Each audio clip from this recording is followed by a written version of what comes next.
26 years, this well has been in violation, basically the whole time. In 1986, the well was ordered plugged for the very first time. It was ordered plugged as an imminent health hazard. Then they started operating again.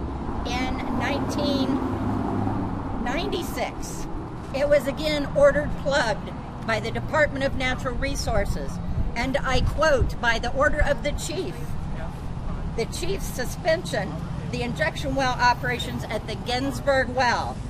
Finding number 3 states the following: the above stated condition presents an imminent danger to public health or safety, or is likely to result in immediate substantial damage to natural resources.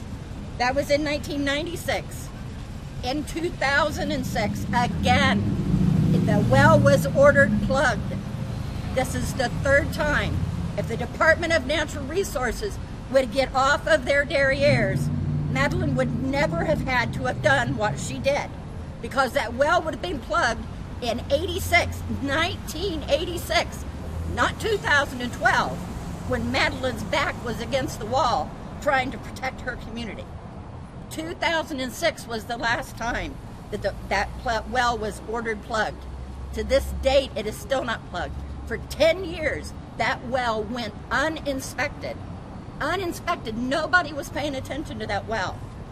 In 2005, the company itself sued a truck driver from West Virginia for bringing in hazardous waste to that injection well. The injection well, I've investigated Class 1 and Class 2 injection wells across the state of Ohio. And I have to say that the Ginsburg well, the one that Madeline put her freedom on the line for, is the worst in the state of Ohio. And I have looked at all 177 injection wells. The prosecutor should be prosecuting the company.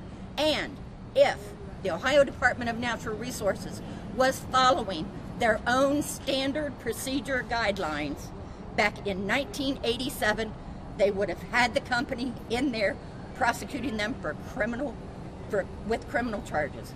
At the very least, it should have been at the Ohio Attorney General's office with civil charges against them.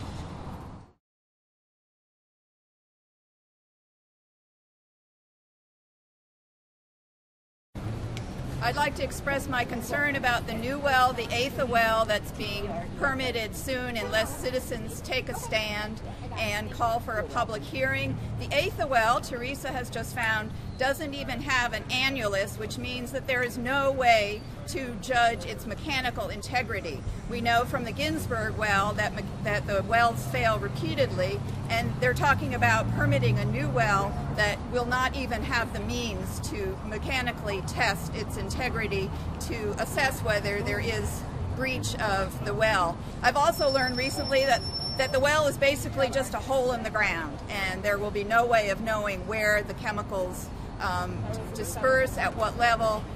Their so-called injection level, it won't go there, and this is what we're facing in Athens now, and even with the new ODNR regulations. Thank you.